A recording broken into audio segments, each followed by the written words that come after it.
Shalom, Bapak, Ibu, Saudara-saudari yang terkasih dalam Tuhan Yesus Kristus. Puji Tuhan, kita dapat bertemu kembali dalam ibadah rumah tangga secara virtual ini. Pada hari Rabu, tanggal 22 September 2021. Kiranya ibadah ini kita tetap laksanakan dengan penuh hikmat dan rasa syukur kepada Tuhan. Jemaat, mari persiapkan hati dan pikiran kita untuk memasuki ibadah ini. Kiranya ibadah ini berkenan di hadapan Tuhan dan kita diberkati olehnya. Kita bersaat teduh sejenak.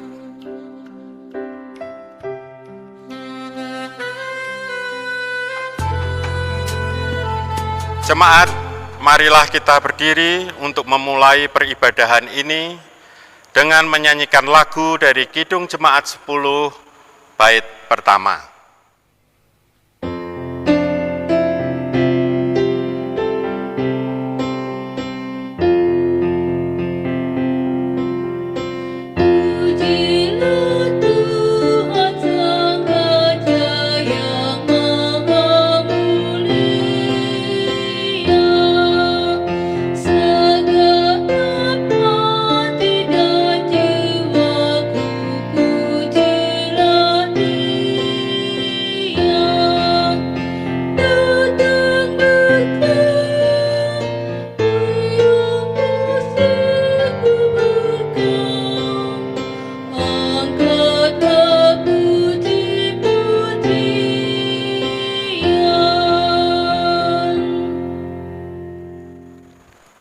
Jemaat, marilah kita berdoa.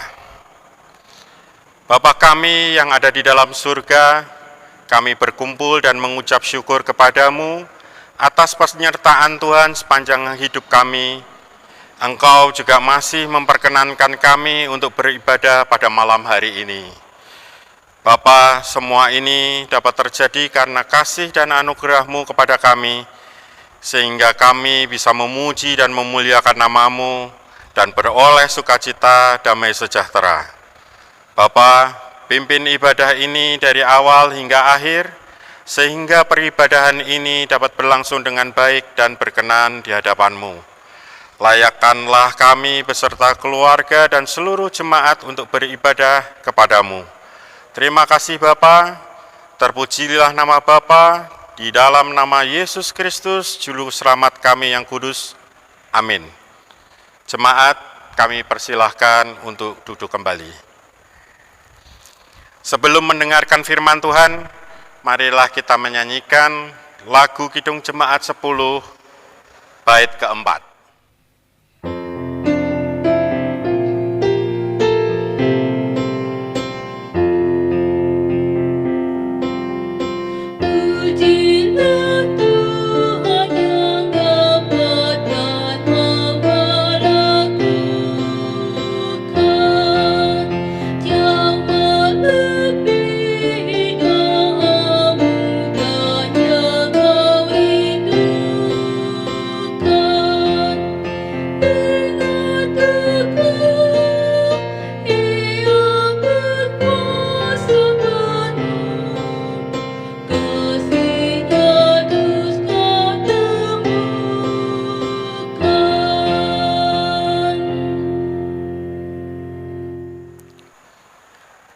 Jemaat yang dikasihi oleh Tuhan Yesus Kristus, kita akan masuk dalam pembacaan firman Tuhan.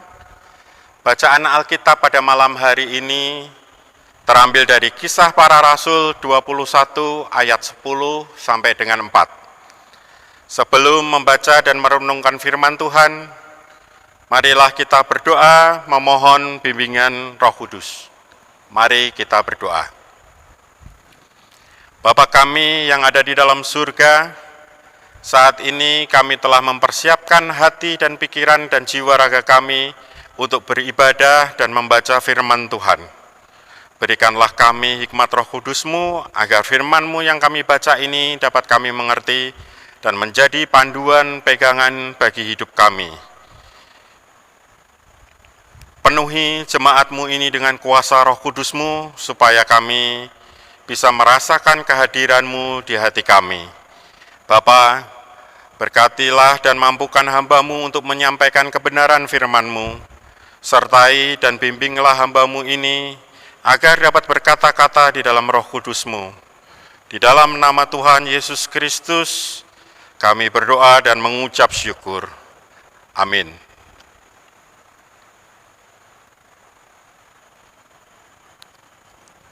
Jemaat, mari kita berdiri untuk mendengarkan firman Tuhan yang dibacakan dari Alkitab, yaitu dari Kisah Para Rasul 21 ayat 10 sampai 14 yang menyatakan, setelah beberapa hari kami tinggal di situ, datanglah dari Yudea seorang nabi bernama Agabus. Ia datang pada kami lalu mengambil ikat pinggang Paulus. Sambil mengikat kaki dan tangannya sendiri, ia berkata, demikianlah kata Roh Kudus, beginilah orang yang empunya ikat pinggang ini akan diikat oleh orang-orang Yahudi di Yerusalem dan diserahkan ke dalam tangan bangsa-bangsa lain. Mendengar itu, kami bersama-sama dengan murid-murid di tempat itu meminta supaya Paulus jangan pergi ke Yerusalem. Tetapi Paulus menjawab, mengapa kamu menangis dengan jalan demikian mau menghancurkan hatiku? Sebab aku ini rela bukan saja untuk diikat, tetapi juga untuk mati di Yerusalem oleh karena nama Tuhan Yesus. Karena ia tidak mau menerima nasihat kami menyerah dan berkata, jadilah kehendak Tuhan. Demikian pembacaan Alkitab. Berbahagialah semua orang yang mendengar firman Tuhan dan melakukannya. Terpujilah Tuhan Yesus Kristus. Haleluya.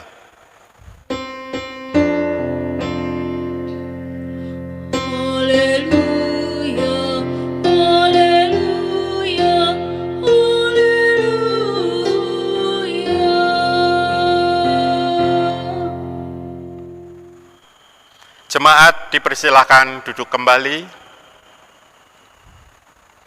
Jemaat yang dikasihi Tuhan Yesus Kristus, perikop bacaan Alkitab pada malam hari ini adalah mengenai jadilah kehendak Tuhan. Pada saat itu, Paulus sedang berada di kota Kaisarea dan tinggal di rumah Filipus.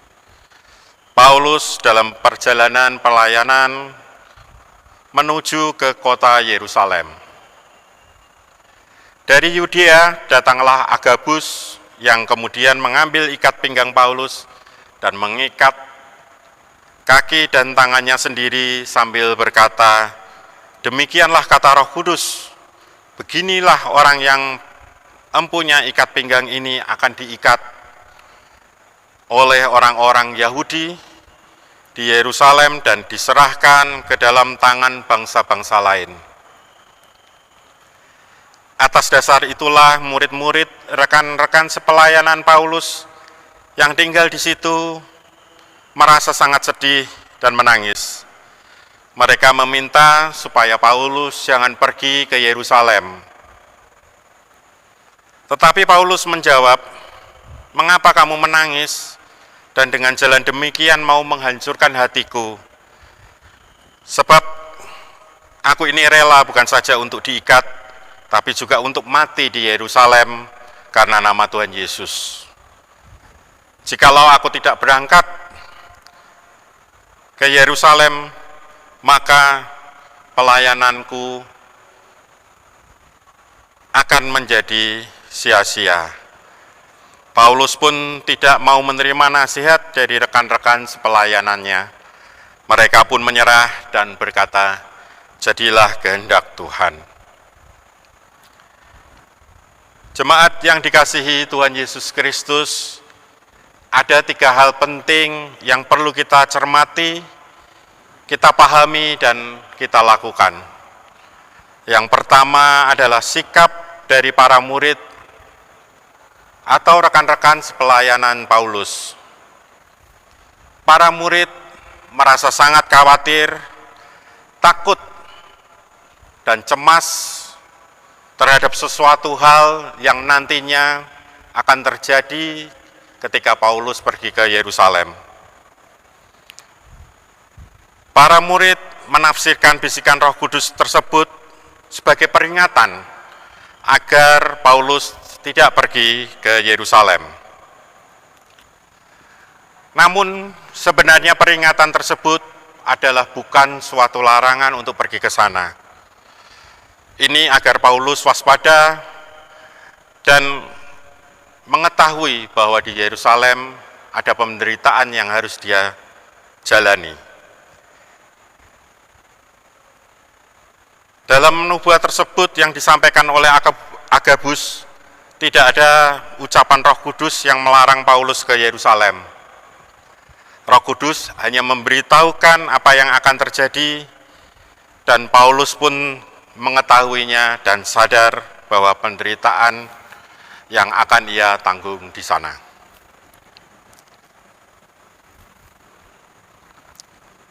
Maka permintaan para murid-murid agar Paulus tidak pergi ke Yerusalem adalah sepenuhnya keinginan mereka, keinginan dari manusia. Permintaan itu hanyalah nasihat para murid kepada Paulus agar tidak ada sesuatu yang buruk terjadi padanya dan bukan merupakan bagian dari nubuat Roh Kudus. Para murid menangis bersedih karena mengetahui akan ada penderitaan yang dialami oleh Paulus di Yerusalem. Tetapi Paulus dengan keyakinannya yang teguh tetap menetapkan hati untuk berangkat ke Yerusalem. Bahkan dia berkata, "Mengapa kalian bersedih? Dan dengan jalan demikian malah mau membuat atau menghancurkan hatiku. Karena jika demikian, pelayanan yang aku lakukan akan menjadi sia-sia. Karena kelemahan keyakinan iman percaya dan rasa takut dalam menghadapi ancaman, bahkan kematian, itu tidak merubah ketetapan hati Paulus untuk melayani di Yerusalem." Sesudah para murid membujuk dan menasihati Paulus, namun tanpa hasil mereka akhirnya menyerah. Mereka hanya bisa berkata, "Jadilah kehendak Tuhan." Tetapi dari ucapan ini terlihat bahwa mereka sebenarnya putus asa dalam menasihati Paulus. Mereka mengatakan, "Jadilah kehendak Tuhan," bukan karena dilandasi oleh iman percaya, tetapi mereka sudah menyerah menasihati Paulus, karena Paulus tetap berkeputusan pergi ke Yerusalem. Pembacaan kitab para rasul ini jika dilakukan secara teliti akan menunjukkan bahwa penangkapan Paulus di Yerusalem dan akan membawanya ke Roma itu adalah menggenapi nas Alkitab atau firman Tuhan. "Tetapi kamu akan menerima kuasa kalau Roh Kudus turun di atasmu, dan kamu akan menjadi saksiku di Yerusalem dan di seluruh Yehuda dan Samaria dan sampai ke ujung bumi." Kisah Para Rasul 1 ayat yang ke-8. Sehingga dengan kejadian tersebut, Paulus dibawa ke Roma dan kabar berita keselamatan ini menyebar sampai kemana-mana, bahkan sampai ke ujung dunia.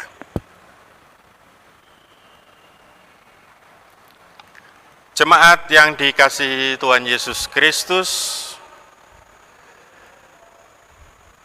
yang kedua harus kita cermati adalah sikap Paulus dalam hal ini. Paulus menunjukkan sikap ketaatan kepada Roh Kudus. Paulus tidak merasa takut akan terjadinya penderitaan yang akan menimpa dia di Yerusalem. Ia tahu dan tidak berubah pikiran.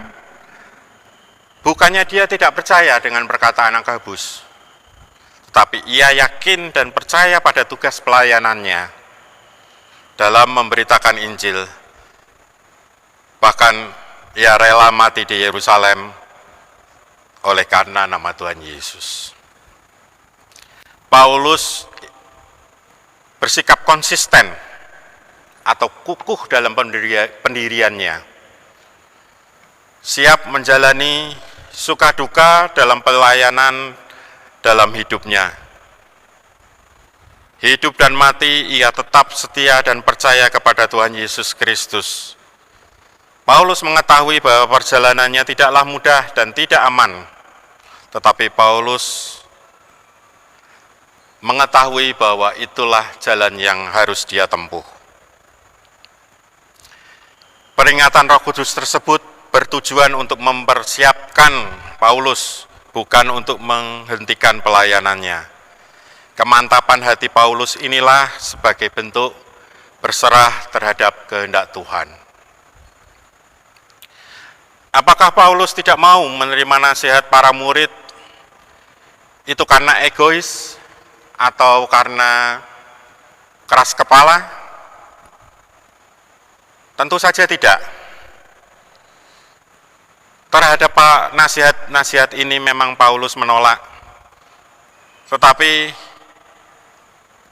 ia memandang sikap itu justru melemahkan dan menghancurkan hatinya. Nasihat para murid ini dianggap melemahkan. Yang sebenarnya Paulus lebih memerlukan dukungan dari para murid. Dukungan dan saling menguatkan dalam berbagai hal dalam pelayanan. Saling mendukung dalam pelayanan inilah yang dewasa ini kita harus tingkatkan, kita kuatkan dalam pelayanan gereja pada saat ini. Jemaat yang dikasihi Tuhan Yesus Kristus, karena berbagai kesulitan dan tantangan yang tengah kita hadapi atau gereja hadapi berkait dengan pandemi COVID-19, pelayanan gereja ini menghadapi tantangan yang begitu berat. Gereja tidak bisa lagi menyelenggarakan peribadahan secara penuh. Jemaat tidak bisa semuanya beribadah secara langsung. Sedangkan gereja sangat banyak memerlukan biaya dan dana untuk menunjang kegiatan pelayanan dan operasional. Oleh karena itu, mari Bapak, Ibu, Saudara, Saudari, kita memberikan dukungan penuh terhadap gereja melalui dukungan persembahan, persepuluhan rutin, kolekte, dan persembahan yang lainnya kepada gereja. Marilah kita berbondong-bondong, bersatu padu, memberikan dukungan agar tantangan dan kesulitan ini dapat kita hadapi bersama-sama. Seperti juga halnya bangsa Indonesia yang sedang bergumul dan berjuang menghadapi bencana COVID-19, pemerintah, para dokter, tenaga medis, TNI, Polri, dan seluruh lapisan masyarakat bersatu padu untuk berjuang melawan pandemi COVID-19 ini. Jemaat yang dikasihi Tuhan Yesus Kristus, dan hal penting yang ketiga yang perlu kita cermati adalah bagaimana sikap kita sebagai orang Kristen menghadapi begitu banyak tantangan dalam kehidupan ini. Tantangan yang dihadapi Paulus dahulu ini masih juga dihadapi oleh gereja dan orang Kristen pada saat ini. Intimidasi, ancaman, persekusi, dan sikap intoleransi masih terus terjadi. Untuk membangun rumah ibadah masih saja dipersulit. Banyak kasus-kasus gereja yang mengalami pengerusakan dan pembakaran tempat ibadah. Banyak yang dianiaya dan disiksa. Bahkan beberapa waktu lalu juga ada sikap intoleran yang menyatakan bahwa berwisata di Candi Borobudur itu adalah haram. Tantangan-tantangan ini nyata dan ini kita hadapi pada saat ini. Bagaimana sikap kita sebagai orang Kristen menghadapi ini? Hidup sebagai saksi Kristus bukanlah perkara yang mudah. Kita menjumpai banyak sekali tantangan dan ancaman. Namun, kita tidak boleh berkecil hati. Sebaiknya kita harus semakin bertekad bulat, kita harus yakin dan percaya seperti yang dilakukan Paulus dalam pelayanannya. Kita harus kuatkan iman percaya kita dan bersandar kepada Tuhan. Kita harus selalu mengingat Tuhan Yesus Kristus bahwa kematiannya menebus dosa kita adalah suatu bukti nyata kasih dan pengorbanannya terhadap kita. Dan kebangkitannya adalah bukti nyata bahwa Dia adalah Allah yang hidup, yang menolong dan menyelamatkan kita. Inilah sumber keyakinan kita dalam menghadapi segala hal dalam situasi apapun. Kita harus yakin dan percaya Dia selalu menyertai dan memberi pertolongan kepada kita. Memang gampang untuk menyatakan dalam kehidupan orang Kristen yang damai dan sejahtera, yang berlimpah, yang makmur, itu merupakan kehendak Tuhan. Tapi sebaliknya, jika kita sedang mengalami penderitaan dan kesulitan, kita langsung bertubi-tubi bertanya kepada Tuhan, kenapa saya menderita Tuhan?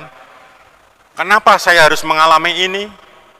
Kenapa kehidupan saya seperti ini? Susah sekali, sulit sekali Tuhan. Itu, jika kita sedang menghadapi penderitaan, itu yang kita katakan. Tapi kalau kita lagi makmur, kita lagi sejahtera, kita dengan mudahnya mengatakan, oh ini kehendak Tuhan. Bisa makmur, bisa sejahtera, oh ya sudah kehendak Tuhan. Tapi kalau menderita, sebaliknya. Bagi orang percaya, semuanya itu adalah merupakan rencana dan kehendak Tuhan. Karena Tuhan juga mengizinkan umatnya untuk bergumul dalam penderitaan. Namun pengalaman Paulus menolong kita untuk memahami bahwa ada kalanya Tuhan mengizinkan kita untuk menderita sebagai bagian dari proses untuk melatih dan menumbuhkan ketaatan kita pada kehendak-Nya. Begitu juga tantangan dalam rumah tangga Kristen jugalah tidak mudah, di mana generasi sekarang ini adalah generasi yang boleh dibilang sepenuhnya bergantung kepada teknologi. Generasi sosial, generasi media sosial, dan generasi eksistensi diri.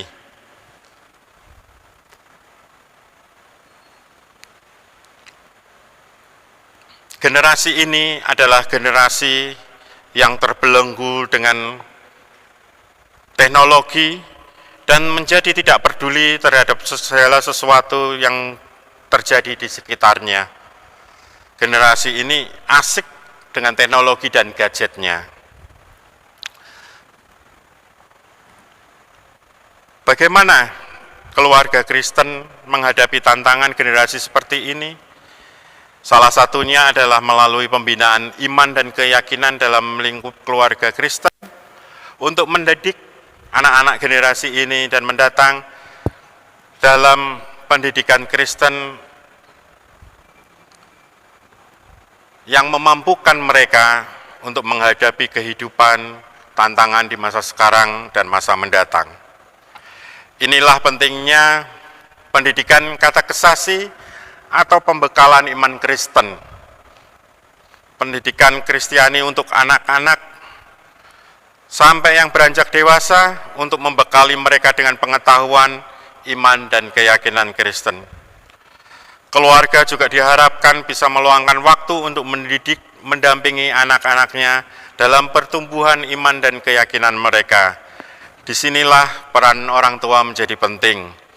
Pendidikan ini sudah dimulai sejak dini, sehingga mereka bisa mengenal Tuhan Yesus Kristus dan mereka bisa menumbuhkan iman dan percaya mereka dalam lingkungan keluarga yang orang tua berperan mendidik dan mendampingi mereka. Masih dalam rangka pendidikan Kristen kepada anak-anak, saya ingin mengucapkan Dirgahayu selamat ulang tahun yang ke-62 kepada Pelkat Pelayanan Anak.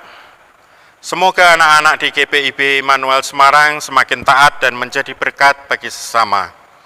Tidak lupa juga apresiasi yang setinggi-tingginya dan rasa terima kasih kepada pengurus Pelkat PA dan kakak-kakak layan PA GPIB Immanuel Semarang.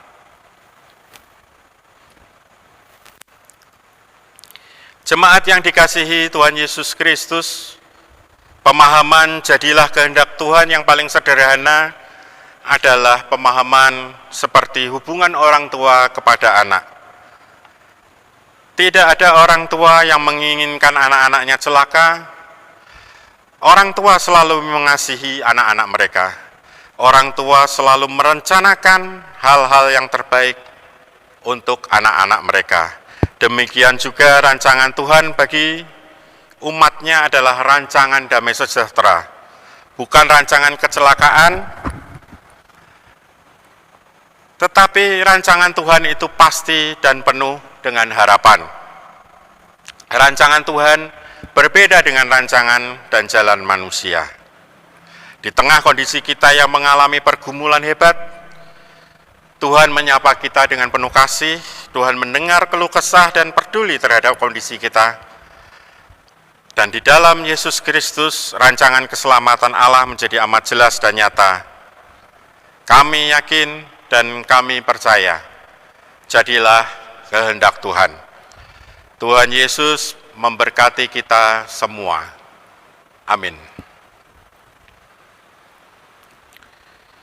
Jemaat yang dikasihi Tuhan Yesus, marilah kita menyanyikan Kidung Jemaat 38 bait pertama sebagai setelah mendengar firman Tuhan.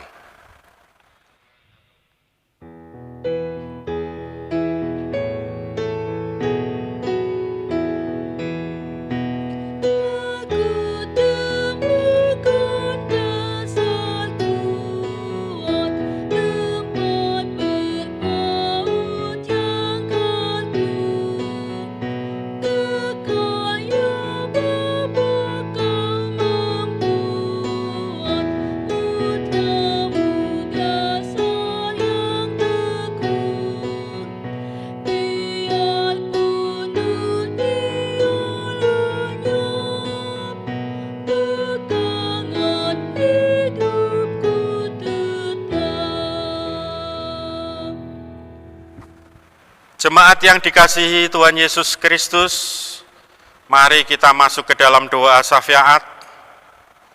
Bawalah seluruh pergumulan dalam hidup kita di dalam doa ini. Mari kita berdoa.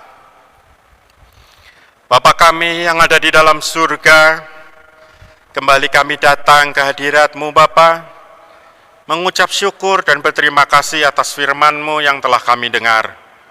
Biarlah firman-Mu yang kami baca dan kami dengar dapat kami mengerti dan dapat kami lakukan dalam kehidupan kami sehari-hari. Begitu banyak tantangan dan pergumulan kami di saat ini, ketakutan dan kekhawatiran kami dalam menghadapi hidup ini. Kuatkanlah ya Bapa iman percaya kami, buatlah kami taat dan patuh, seperti iman percaya yang dimiliki Paulus. Bapa kami yang di surga, kami berdoa untuk pemerintahan bangsa dan negara kami, untuk para pemimpin di negeri ini, Bapak Presiden dan Wakil Presiden Republik Indonesia, kiranya Engkau memberikan kekuatan dan kesehatan, juga hikmat kebijaksanaan kepada mereka dalam memimpin bangsa ini. Berikanlah kekuatan dan jalan keluar bagi negeri ini dalam menghadapi COVID-19 ini. Kiranya wabah ini bisa cepat berakhir. Kami juga berdoa untuk Bapak Gubernur Jawa Tengah dan wakilnya, Bapak Wali Kota Semarang dan wakilnya, kiranya dalam memimpin Jawa Tengah dan Kota Semarang, Engkau berkenan memberi hikmat kebijaksanaan dan memberkati serta menyertai mereka. Bapa kami yang ada di dalam surga, kami berdoa untuk gereja kami, GPIB Immanuel Semarang. Bapak berkenan memberkati Bapak Pendeta Yorina Wasalewangi, STH beserta istri dan anak-anak dan keluarga besar, agar Bapak menyertai mereka dalam tugas pelayanannya dan kehidupan keluarga mereka sehari-hari. Biarlah damai sejahtera dan sukacita selalu ada di dalam kehidupan mereka. Kami juga berdoa untuk semua presbiter, para penatua dan diaken GPIB Immanuel Semarang dan Pos Pelkes Dempel Rejo Kendal beserta keluarganya masing-masing, agar Bapak berkenan menyertai dan melindungi mereka. Kami berdoa untuk semua pengurus dan para pelayan Pelkat, unit misioner, persekutuan kaum Bapak, di mana kaum Bapak menjadi kepala rumah tangga dan tulang punggung keluarga. Kami kaum Bapak banyak sekali bergumul dalam menghidupi keluarga kami. Bapak, berkatilah kami kaum Bapak agar bisa merasakan berkat-Mu dan menerima damai sukacita di dalam keluarga kami. Kami juga berdoa untuk seluruh pengurus dan anggota komisi, anggota paduan suara, kantoria, organis, tim multimedia dan sound system, tim Satgas COVID-19, pegawai gereja, tim security, dan koster gereja, agar Tuhan berkenan memberkati kami semua bersama keluarga kami, menguatkan kami dalam tugas panggilan dan pelayanan kami.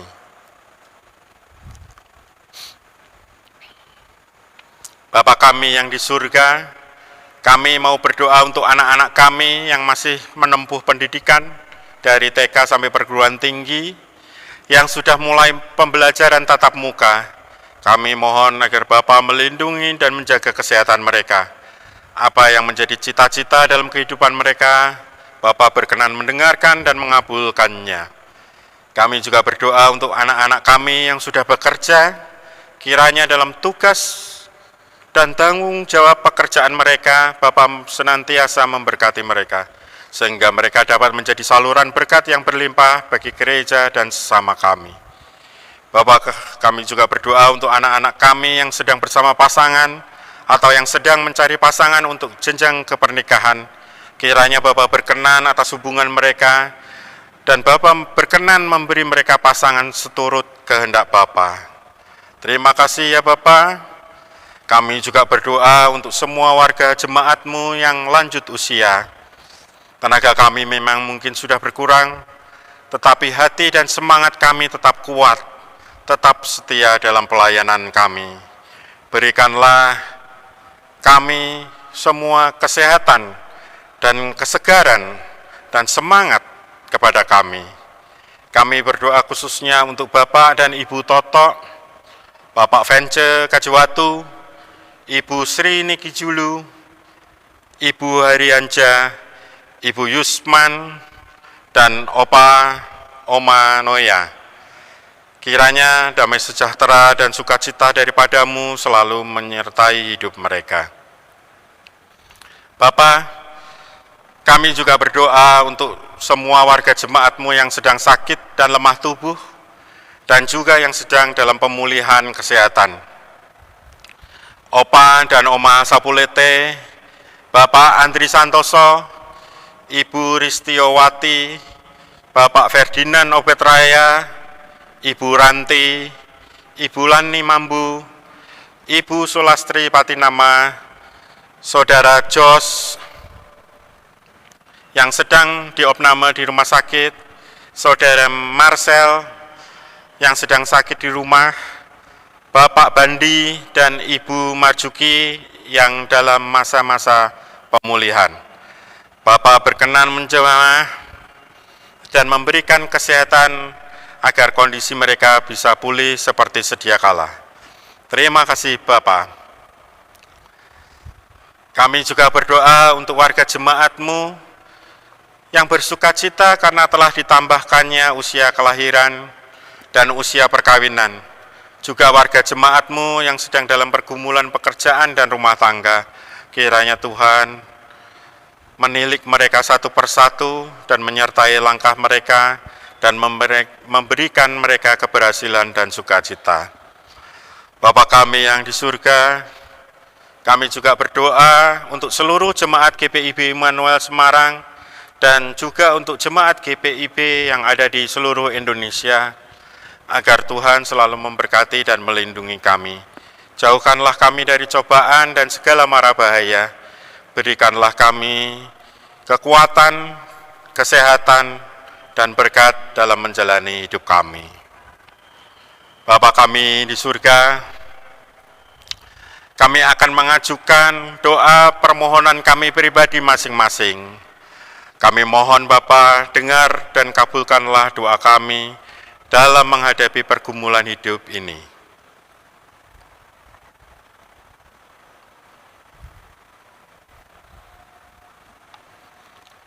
Terima kasih ya Bapa di surga, kami juga mau berdoa untuk saudara-saudara kami, seluruh umat manusia yang sedang tertimpa musibah, bencana alam, banjir, tanah longsor, dan kebakaran ataupun terkena COVID-19 dimanapun mereka berada.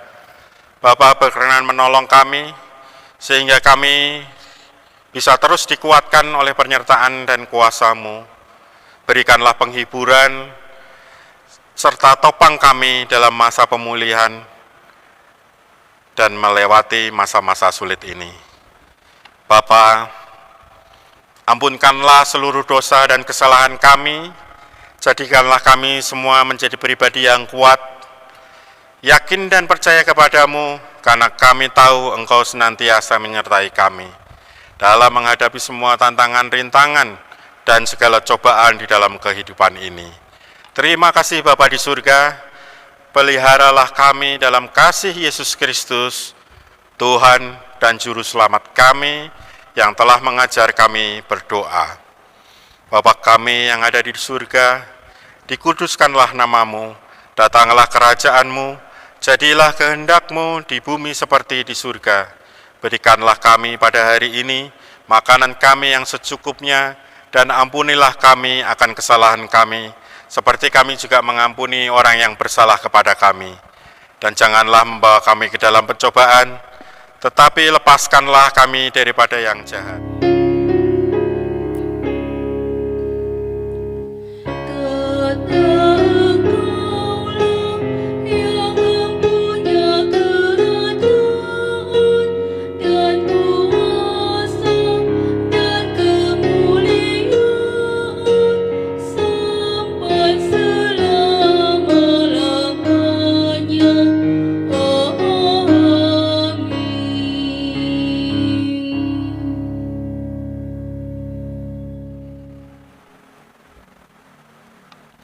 Jemaat yang dikasihi Tuhan Yesus Kristus, kita memasuki rangkaian pengucapan syukur. Marilah kita mengucap syukur kepada Tuhan dengan memberi persembahan kepadanya. Sebelumnya dengarlah firman-Nya dalam kitab Mazmur 67 ayat yang ke-6 sampai ke-7 yang menyatakan, tanah telah memberi hasilnya. Allah kita memberkati kita. Allah memberkati kita, kiranya segala ujung bumi takut akan Dia. Tuhan memberkati saudara dan persembahan saudara. Saat pundi kolekte diedarkan, marilah kita bersama-sama menyanyikan Kidung Jemaat 293 bait yang pertama.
Kami undang Bapak, Ibu, Saudara-saudari untuk berdiri dan menyerahkan persembahan ini kepada Tuhan dalam doa syukur.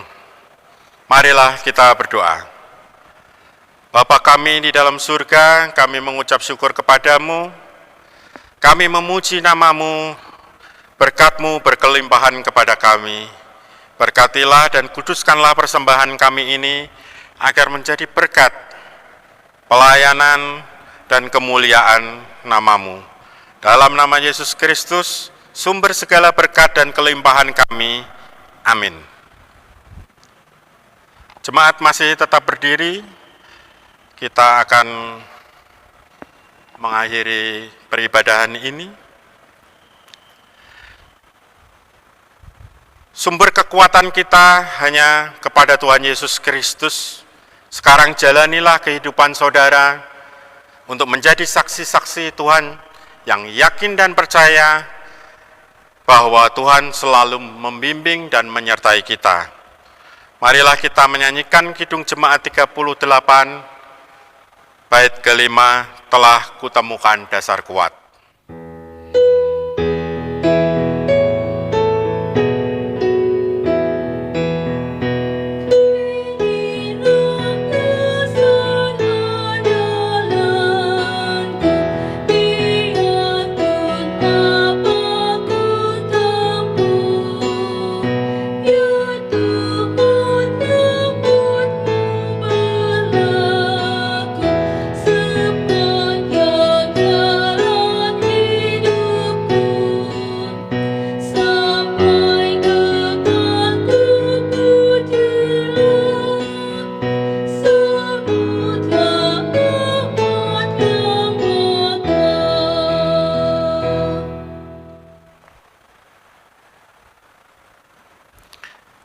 Jemaat,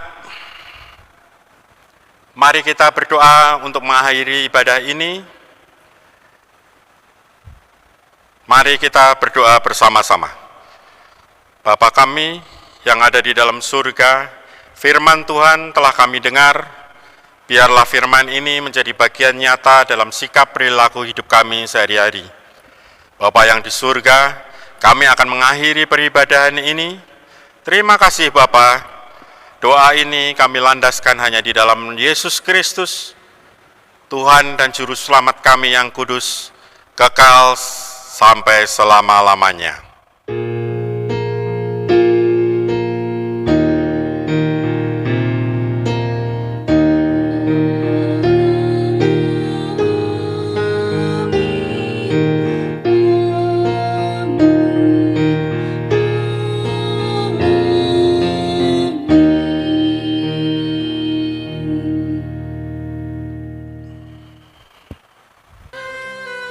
Jemaat yang dikasihi dalam Tuhan Yesus Kristus,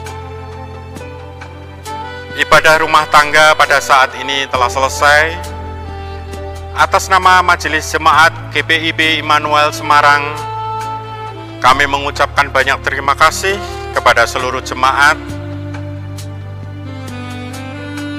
Kami juga mengucapkan terima kasih untuk pemandu lagu, organis, dan tim multimedia. Tetap lakukan protokol kesehatan. Tuhan Yesus memberkati kita semua.